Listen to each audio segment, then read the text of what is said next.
Event 1 teams, 6-minute AMRAP. Athlete 1 and 2 synchronized 12 kettlebell deadlifts, 9 Russian kettlebell swings, 6 kettlebell thrusters. Athlete 3, row. Score 1A is total meters rowed. Score 1B is total synchro reps completed. One athlete will start on the rower. The other two athletes will start with the kettlebell on the floor. At 3, 2, 1, go, the athlete on the rower will begin to row, and the other two athletes will pick up their kettlebells and start with the deadlifts. Once they complete the 12 synchro deadlifts, they will move on to the synchro Russian kettlebell swings.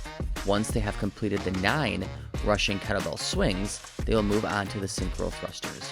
Once they have completed the 6 synchro thrusters, they will begin again with the deadlifts. They will continue with one athlete rowing and two athletes performing the synchro work for the whole 6 minutes. Athletes can change positions at any time.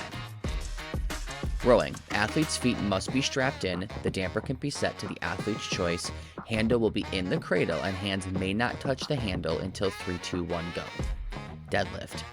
The athletes will start standing with the kettlebell between their feet. This is a traditional sumo deadlift with the feet wide and the kettlebell touching the ground between the athlete's feet.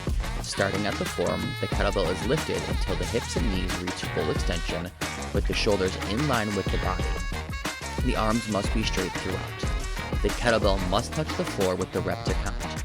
No rep. No rep includes not achieving knee and hip extension at the top or not touching the kettlebell to the floor. The movement will be considered synchro at 2 points, both kettlebells touching the floor and both athletes standing fully upright. Russian kettlebell swings. After the 12th deadlift while standing upright, the Russian kettlebell swing may be started. The athletes will lower the kettlebell between their legs. The kettlebell must pass behind the heels at the bottom. Then the athlete begins the rising arc and the movement finishes when the arms are straight and the hands are above the shoulders and the hips are extended. The movement will be considered synchro when both athletes are standing with hips and knees fully extended and the kettlebell above their shoulders. Thrusters. Thrusters may be done with both hands on the kettlebell or single arm thrusters are also allowed.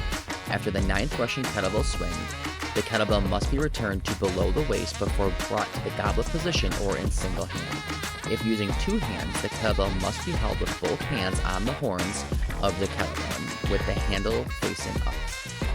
Once in the starting position with hips and knees fully extended, the athlete will squat until the crease of their hip is below the top of their knee.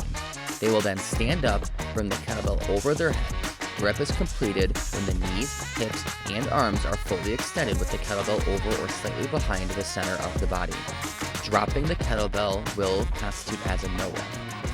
The movement will be considered synchro when the athletes are in the bottom of the squat and also when both athletes are standing with arms, hips, and knees locked out with the kettlebell over the center of the body.